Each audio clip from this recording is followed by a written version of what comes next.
Good morning. Still fighting through these sinuses. I'm feeling much better though. Shout out to Vanessa Guzman for the pills, for the medicine. Jump on this live real quick. Catching you early this morning. What stops a boy from becoming a man? Good morning, Edward.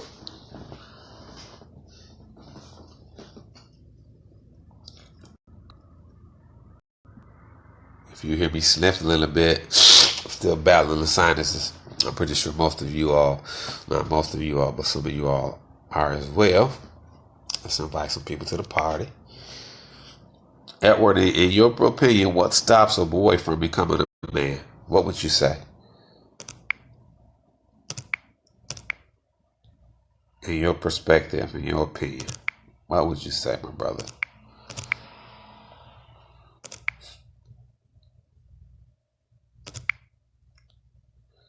Good morning to everybody. Happy Wednesday. Today is the 6th. September, this month is rolling. Trust me. Excuse me, y'all. Fighting my people. Share this with somebody. Pretty sure to help them out. Some way, form, or fashion. Let's get it done.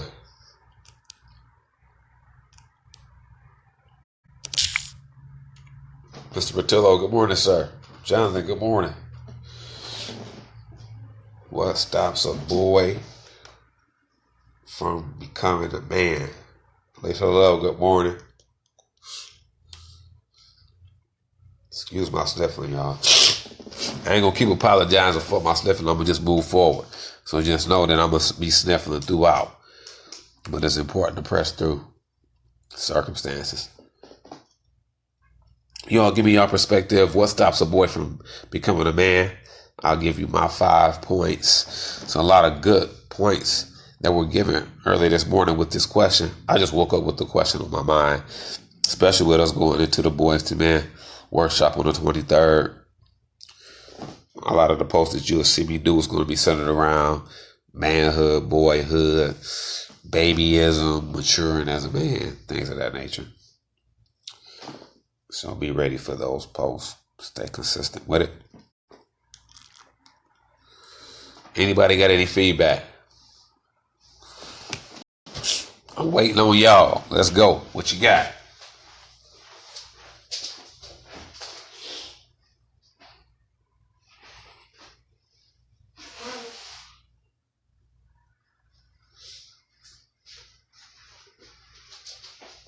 I know y'all got something. Who is this? Elizabeth, good morning. How are you? I know y'all got some perspectives on this. What stops a boy from becoming a man? I know Dr. Patillo got some insight on this. I know Lisa Love got some insight. I know Jalen has some insight. It's going to give us some things to look at. I have a statement too that I'm going to start this off with. And then we'll be done. It's going to be quick. Miss Smith, good morning. Everybody jumping on.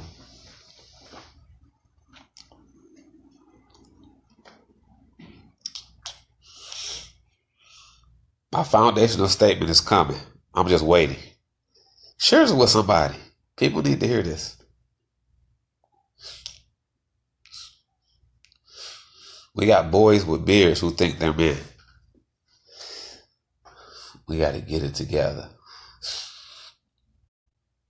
Hey, a man does not sag his pants. I want to let you know that right now. All right, I want you to understand this. That a man does not sag his pants. A person that's in poverty sags their pants, y'all. Just to let you know.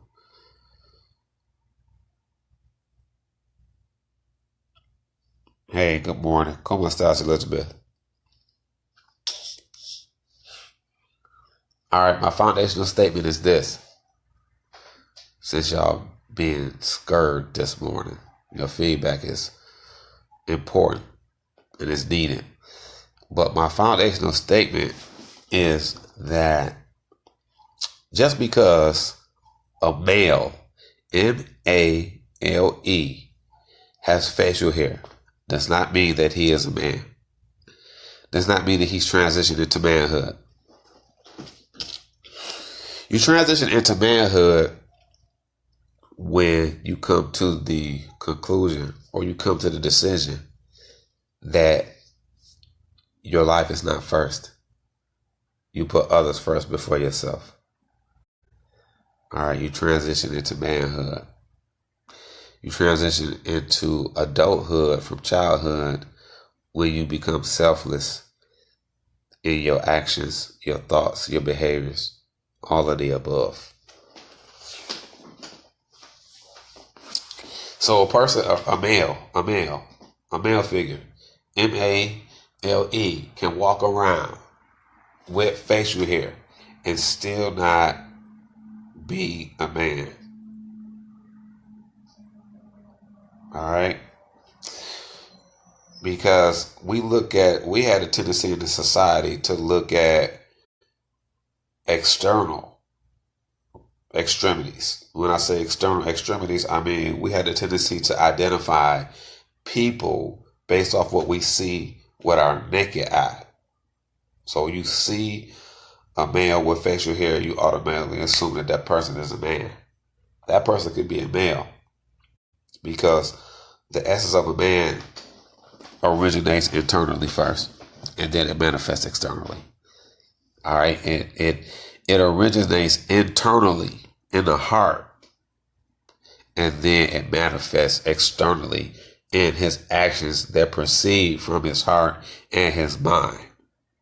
So what that tells me is that my heart has to be in the right place, and my mind, how I think, how I perceive, and how I understand, has to be trained and taught in the fashion of a man. All right, James Betts had an awesome statement that he shared with me on my Instagram. And in my paraphrase, he says that the mind, the mental capacity is fed. Whatever your mentality is fed, you will produce in your life. In my paraphrase, and his example was if a child grows up on McDonald's, hey, then the child will want McDonald's. So I'll parallel that and say that if you have a young man, a boy in a household of immaturity, he will be a product of his environment. So if there are males with beards that are not demonstrating characteristics of being a man, that young man is subject to the environment and he will demonstrate those characteristics. Yeah, it's important. Yeah. So somebody type number 1 real quick. I'll give you my 5 that I came up with in my mind. What stops a boy from becoming a man? Somebody type number 1 real quick. Give me 5 minutes, and it's gonna be awesome. And so I'm giving my thoughts to you so you can identify what's not reflective of being a man, and you can share it with someone in conversation, or if you are a male or man, you can demonstrate these key points in the opposite direction. And so number 1, what stops a boy from being a man? Number 1, not in any particular order of priority. Number 1, no father figure is in the home. Father figure, not brother figure. Father figure. Father figure. So what I'm saying is that a young man can grow up in a single parent family household with no father figure in that household, and he can have an older brother, or he can have an uncle, whatever. If that person has not experienced fatherhood, then that young man won't be able to experience the essence of fatherhood in that environment because there's no father present. All right, because you can be a male, M-A-L-E, or a man and not be a father. Yes, sir. Yes, sir. You can. All right. There's a father or a father in spirit on the inside of men. But it has to be cultivated. Cultivated means it has to be practiced and perfected and matured in order for us to demonstrate it in our lives. So when you have no father figure in the home, that can stop a boy from being a man.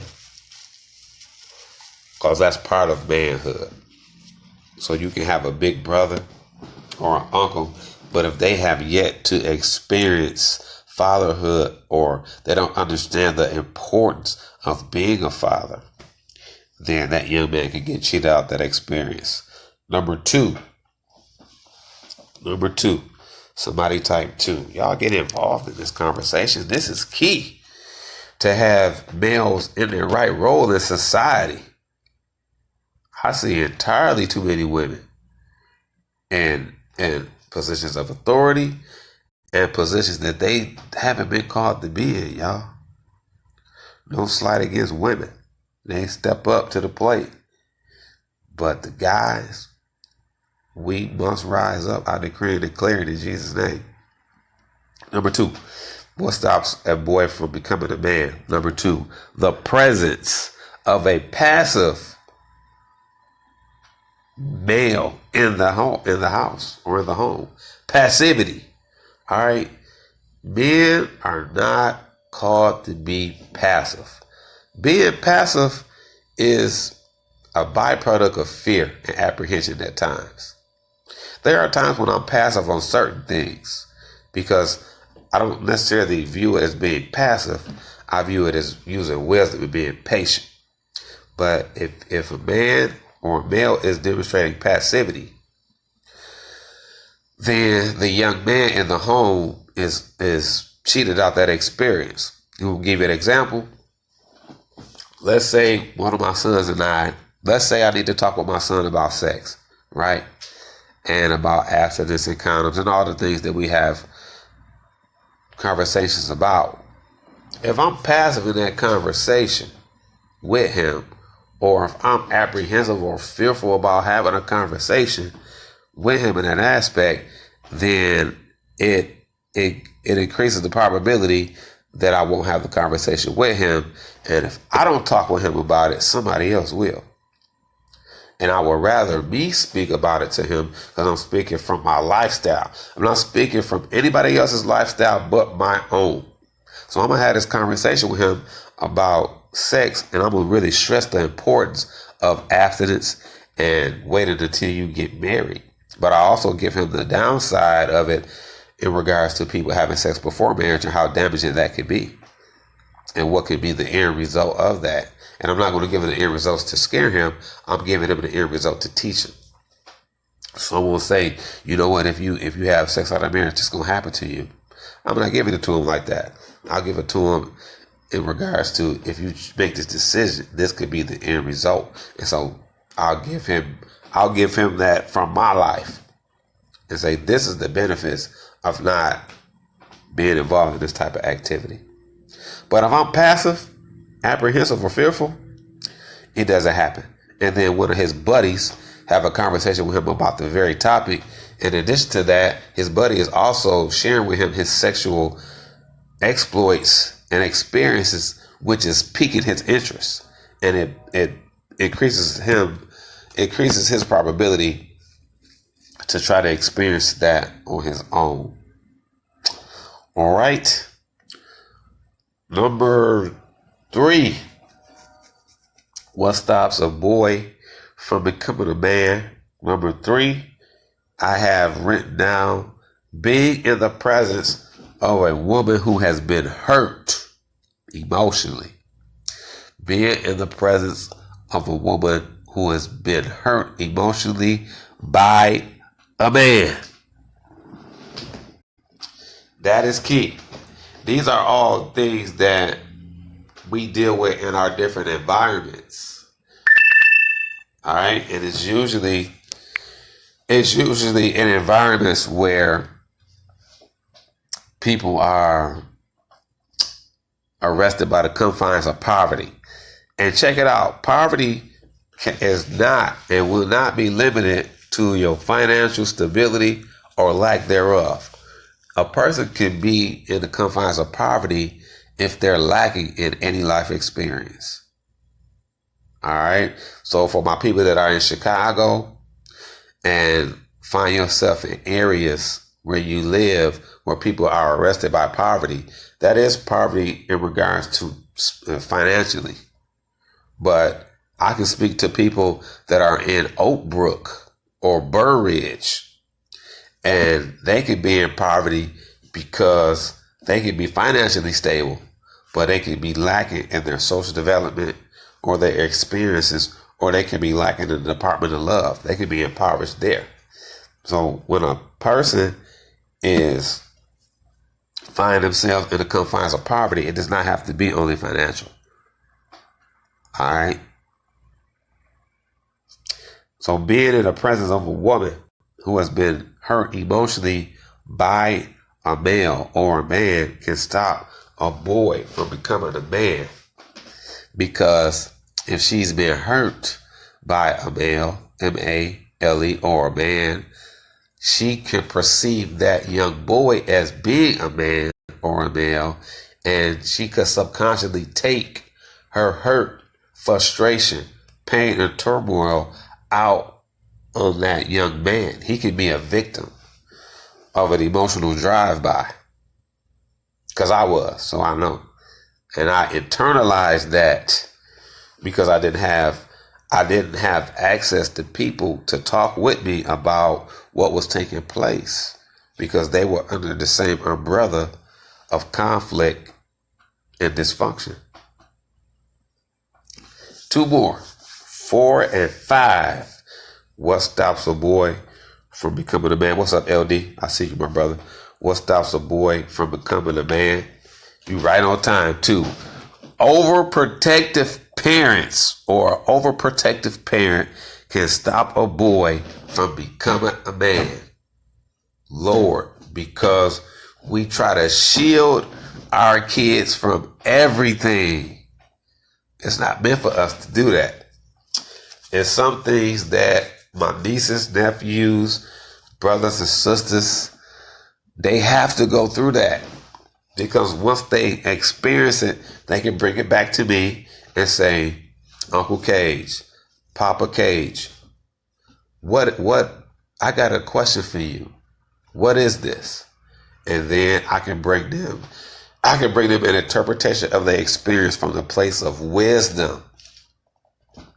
Not knowledge, not what I know in my mind mentally, but wisdom. What I've experienced, what mistakes I made, and how I rightly corrected the mistakes that I made in the past. But if we don't allow them to go through anything, then it becomes a problem. I think that's why when we shield our kids away, like, sometimes people have a tendency to allow their kids to live a sheltered life, and then the kids finally break out the shelter of protection. You find some young ladies and some guys become freaks because, when I say freaks, I mean sexually. They become freaks because they haven't been exposed to this. They've been exposed. They may not even have been exposed in conversation. All right, but if they were exposed in conversation, they haven't been exposed to the experience. And once they get open, it's new. Any child or any mentality that has yet to experience a certain situation, there's an inquisitiveness that's attached to it. And so we want to know. We want to learn. We want to experience. It's in that same example, it's very similar to a young baby seeing fire and touching the stove. As an older person with wisdom, I know that if I touch this fire, it's going to burn my finger.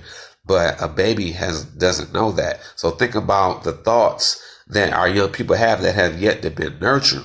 So when you have a young person that's sheltered, that's been overprotective, they get out into that environment and it's open season many times because they haven't been spoken with, exposed to, and trained and taught on what this situation is and how to respond in this situation.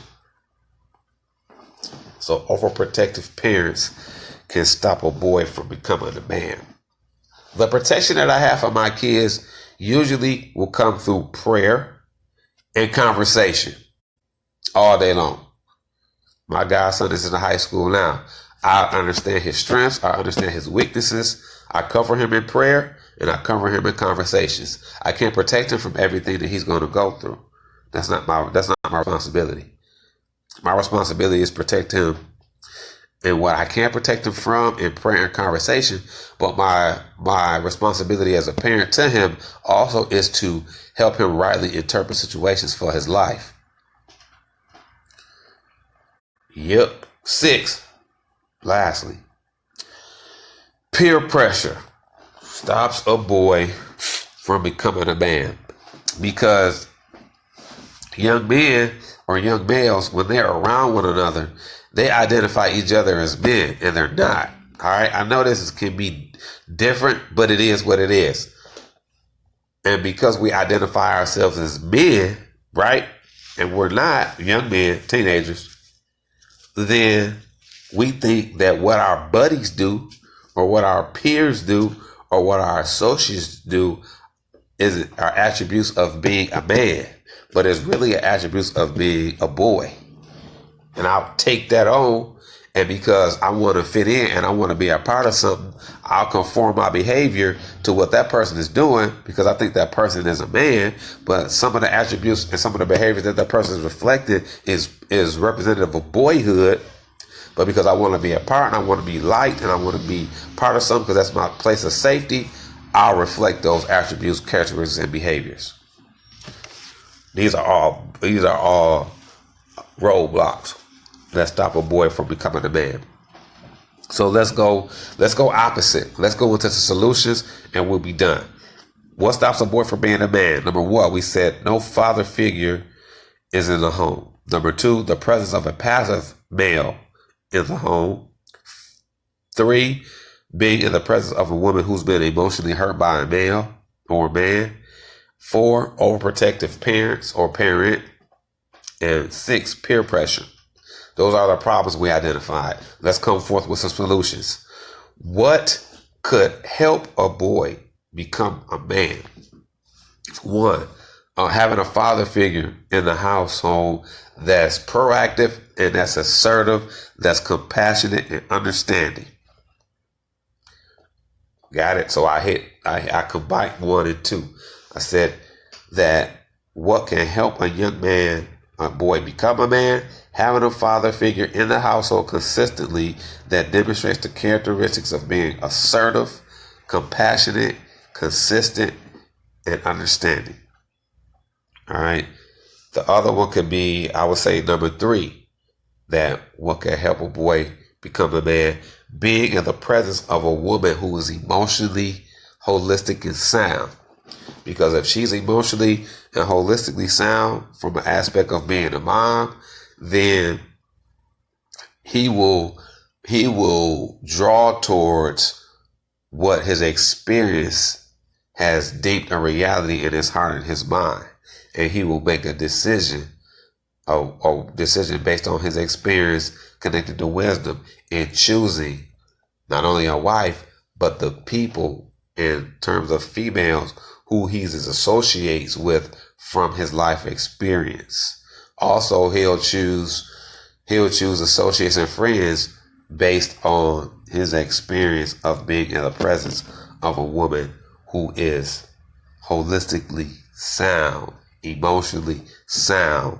He'll reject any individual, male or female, that is under the thought or perspective of a woman being abused or hurt.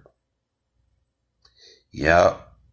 So he won't even try to connect with women that have been hurt, because your perspective attracts people into your life.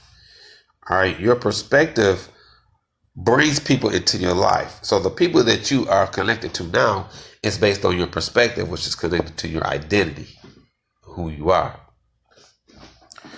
What helps a boy become a man? Parents that are protective, but parents that also know their boundaries. So like I said before, my responsibility to my son is to my godson, because I call him my son because he like my son, is to give him wisdom, knowledge, and understanding concerning some aspects of my life that I experienced, and also be able to interpret his experience that lack, or his experiences that come short of who God has called him to be. I must interpret those experiences for him and give him sound wisdom. And also I ask him a lot of questions too. What you think, how you feel, what you see, what you hear, what's your interpretation of your environment? How can that hinder you? And one thing I tell my kids is this, whether it be my nieces, nephews, godsons, or students, I tell them that when I ask you a question, I'm not looking for a politically right answer. I don't want that. Because sometimes when we ask our kids questions, they look to answer questions to appease us, or to let us know that what they've been taught, they remember. I said, I don't want that. I want the reality of what I'm asking you. So answer the question honestly. I'm not going to be upset with you if you answer it a certain way. That's how you feel. I can't tell a person how they feel is wrong. I can tell them the interpretation connects to their feeling is wrong, because it's really the interpretation which produces the feeling. But we got to give our kids enough room to have opinions, and we have to be brave enough and confident enough in who God called us to be, to give them sound wisdom and right perspectives. And number 6, the peer pressure thing was something that can hinder a young man, a boy, from becoming a man. When I say peer pressure, I mean from a negative aspect, but positive peer pressure. Us placing them around situations that they're uncomfortable with, which can push them in the direction of their true identity in Christ, because many times we get comfortable in certain situations and it becomes a place of refuge and safety, which does not allow us to grow. So challenge your kids. Put your kids in environments that is not saturated in sporting events. Jesus. Put them in situations that's challenging their mentality, challenging their culture, challenging them socially. Not saying nothing is wrong with sports, but we got to transition from always, or having a tendency to put our young men, particularly in sport or things that are saturated in athleticism, and put them in things that are going to challenge them academically. And when I say academically, I mean from a social and an emotional intelligence component, because they get academics in school, A, B, and C. Physics, geometry, French, Spanish, so on and so forth. But I'm saying academia in the terms of social and emotional and personal growth and development. This is why I do what I do in regards to the Boys and Men Workshop and Divorce in the Past Fall session. It is an academia connected to social, emotional, and personal growth and development. So you all have an awesome day. Thank you for listening and joining. And always, happy Wednesday, and be great in who you are.